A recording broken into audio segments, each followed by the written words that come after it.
Should your spouse or significant other be your medical power of attorney?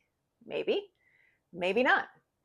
Really depends on their temperament, and not everyone has the right temperament for the job. Let me give you an example.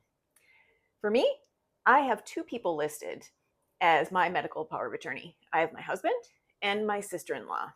And I did that because my husband does not have the right temperament for the job.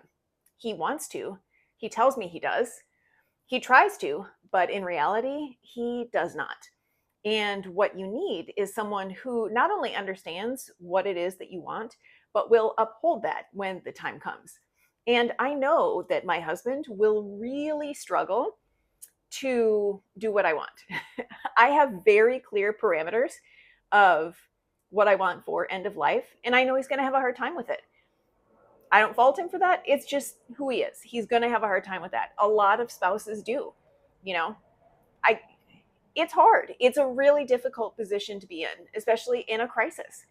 So, I also have my sister-in-law who is able to be a little bit more objective and take a step back and go, "Look, this is what she said. It's all documented. We need to abide by what she said." And she can be there as the support to help reinforce everything that I very clearly stated that I wanted. So for me, I have two people because I know realistically my husband will really struggle to be able to uphold what it is that I want. And this is something that's critically important. This is a conversation that everyone should have before they designate someone as their medical power of attorney. If you don't know me, I'm Death Doula Barb. This is one of many conversations that I have with clients as I'm working with them, and it is a key one that we have as part of the Essentials package because it is an essential conversation that you have as you are determining what it is that you want for your end of life. If you are looking to get the conversation started, or if you want some help in initiating these conversations and figuring out what it is that you want, there's a link in my bio.